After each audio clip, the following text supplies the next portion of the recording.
Alright, ladies and gentlemen, I'm here on this show, and now we're going to do a news video. I'll just talk about Edwin Diaz and the Dodgers, done that reaction as a Dodgers fan, so go check that out if you want to get my thoughts on Edwin Diaz. Obviously, I'm still going to mention this MLB news in case nobody does watch that, but let's get into it. So let's start with MLB, then we'll transition to NFL. The stove is getting hot, ladies and gentlemen. The stove's finally getting hot. But the first thing I want to talk about is the Cincinnati Reds, actually.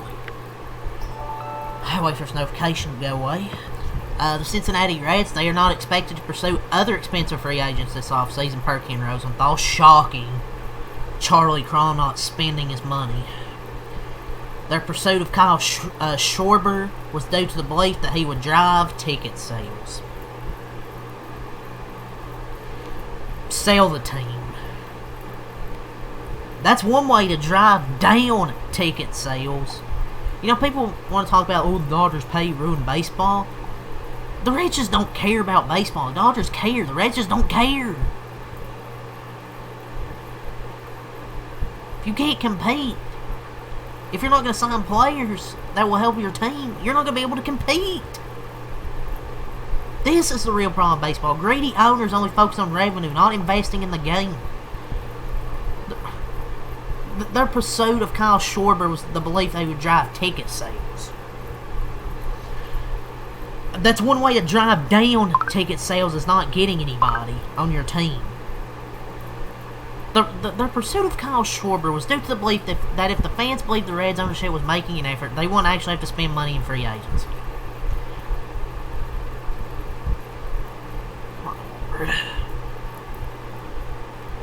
One would think that signing any good player would drive up ticket sales, but Charlie Crow's retarded.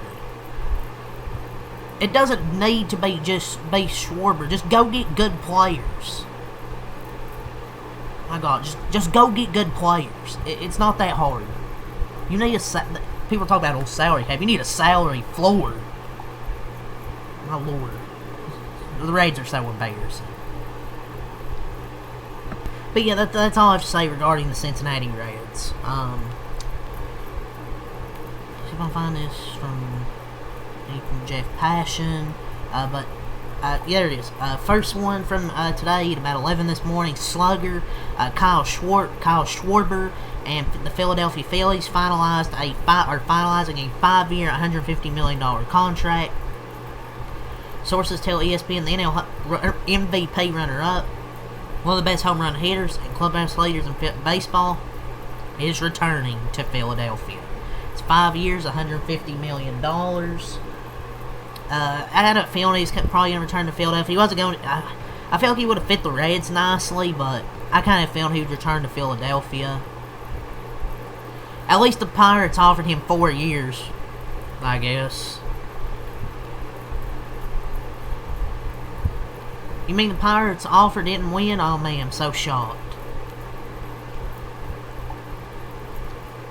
But yeah, man, none of the typical impediments, whether age, 33 and up and down your position, DH, got in the way of Kyle Schwarber landing a half-decade-long contract at record AAV for DH $30 million. Teams lined up to pay for what Schwarber does on and off the field, which is a mega deal, and they re-signed him, so it gives the Phillies, obviously, the power, still has that power boost and should pave the way for more free agent signings in the coming weeks. Him and now Edwin Diaz. First was Jorge Castillo. Will Salmon was on it. Jorge Castillo. Then tweeted Edwin Diaz and Dodgers in agreement on the deal. Source tells ESPN Will Salmon was on it. Then Jeff Passion with the what they call it, passing bond. His deal with the Dodgers, 3 years, $69 million. They were targeting bullpen help. Got the best closer on the market for 3 years, $69 million. So, not going to talk too much about that because I just done like an 8-minute video on it. So, if you want my thoughts on Edwin Diaz, go watch that. Self-promotion. The Angels are acquiring infielder Vaughn Grissom in a trade with the Boston Red Sox. Sources tell ESPN. The White Sox, they won the lottery. The draft lottery. They will have the #1 pick in next year's draft. Wow, how about the White Sox? They won something. Poor guy who's going to get drafted to that organization. But yeah, that's the news there from Jeff Passan. Let's see if we have anything from MLB Deadline news here. It's really where I get the news. Here's Jeff Passan and MLB Deadline. Is there anything here? We already talked about Edwin Diaz, Kyle Schwarber. Utility man, there is some news, a little bit more. The White Sox, Dodgers, Reds, and Royals are among the teams with interest in Astros outfielder Jake Myers. Jake Myers hit .292 last year, 727 OPS. I mean, kind of interesting. I mean, he can be a good platoon outfielder or whatever the Dodgers want. The Braves, Pirates, and Rockies are among the teams expressing interest in free agent utility man Willie Castro. Oh, he's hitting .220. He seems like a Pittsburgh Pirate. The Rays made an agreement with Steven Matz, who had a 3 ERA last year. The Astros have expressed interest in Rays starting pitcher Shane Baz. That's all the MLB news, ladies and gentlemen. So the NFL news, the Browns, they play center Ethan Posich and running back Jerome Ford on injured reserve. Jerome Ford still plays for the Browns. The police, they have arrested a 20-year-old Bronx man and charged him with attempted murder, assault, and criminal possession of a weapon in connection with the shooting of Jets player Chris Boyd. So, a 20-year-old man. 20 years old, man. Sad. So heading into week 15, the NFL playoff picture, the Broncos and Rams are the 1 seeds in the AFC and NFC. The AFC, as of now, should be the wild cards. Texans, Patriots, Bills, Jags, Chargers, Steelers. NFC, Packers, Bears, but they still play each other one more time in the regular season. Eagles, Niners, and Seahawks, Bucks. That's as of now heading into week 15. Phillip Rivers, oh boy, 44 years of age. How many tweets does he have? Oh my lord. ESPN sources, 44-year-old Phillip Rivers, who has not played in the NFL since the 2020 COVID season, is signed to the QB-needy Indianapolis Colts practice squad. He is one of 26 modern-era semifinals for the Pro Football Hall of Fame class of 2026. If he signs to the Colts active roster, his name will come off the list. The clock will restart, and his Hall of Fame candidacy will be delayed by 5 years. So, he will now be reunited with the Colts after working together with the Chargers with Shane Steichen. Last time the Colts made the playoffs was in 2020 with Phillip Rivers as their quarterback, now at 44 years old. He returns with the team sitting at 8-5 and just outside the AFC playoff picture, hoping to get them back in there. So that's their hope, man. Before the Colts can determine how soon he can play, they have to see how he feels in practices Wednesday and Thursday. But there is this: he has played in this offense his entire career. So, yeah, man. Welcome back, Phillip Rivers, man. That's just wild. Mike Thomas says DK Metcalf is moving in the right direction and says he doesn't think it will jeopardize his game availability for Monday after experiencing stomach pains that resulted in a hospital visit in Baltimore and delayed return. The Eagles are hoping soon to get their All-Pro offensive tackle Lane Johnson from his Lisfranc sprain in his right foot, and they need him because this season the Eagles are 0-3 without him. But they don't need to rush him back though in these last few games though. They don't need to rush him out. The Colts remain unsure when or even if QB Anthony Richardson will return this season. He ain't coming back. Especially now since Phillip Rivers is back. See if we have anything from Rappaport. Rappaport.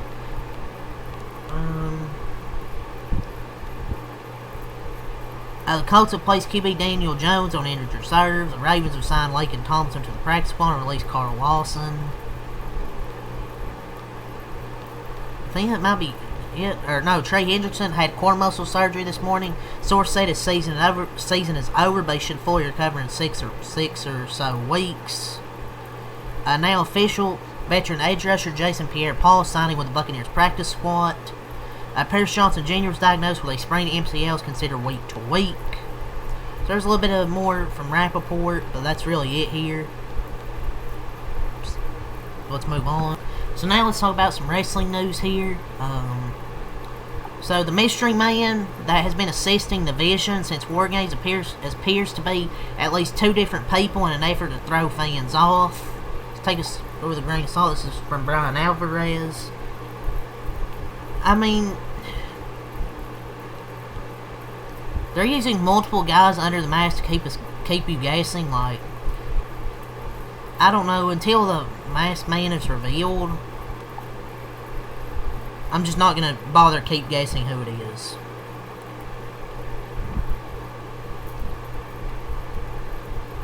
Blake Monroe will be hosting an open challenge tonight on NXT for the North American Championship.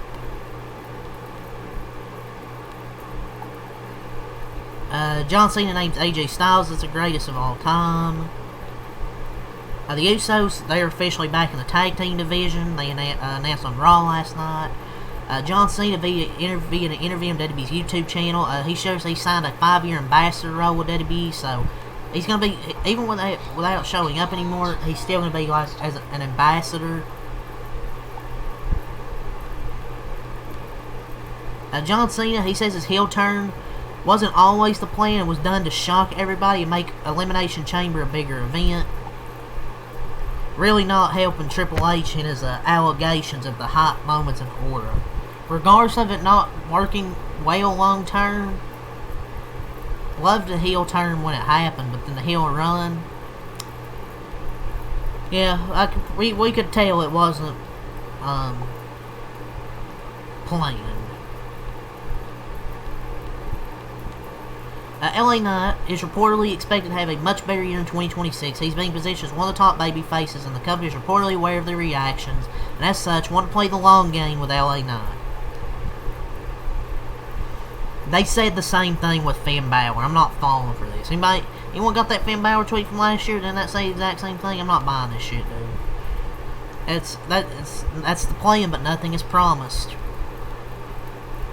I don't believe this. This is bullshit. Pinocchio nose. The nose is growing. Pinocchio. They say it every fucking time, man. 2026 is gonna be the same shit for LA Knight. It's gonna suck. Being an LA Knight fan is gonna be the same thing over and over where he gets buried. AJ Styles and Dragon Lee vs. Javon Evans and Leon Slater was officially announced for Saturday night's main event this weekend, which that's going to be a banger. But I believe that's the wrestling news. I look at Cultaholic if there's anything here.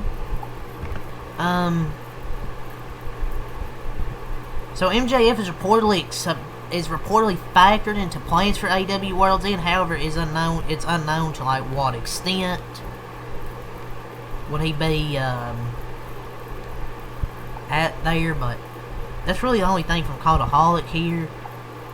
But yeah, that's all to say for this video. I'll do, I still have some games to cover tonight. Obviously, I got Kentucky NC Central. Man, Kentucky gonna get a 50-point win tonight. UConn and Florida, then the 2 NBA Cup quarterfinals with Miami and Orlando and Toronto, New York.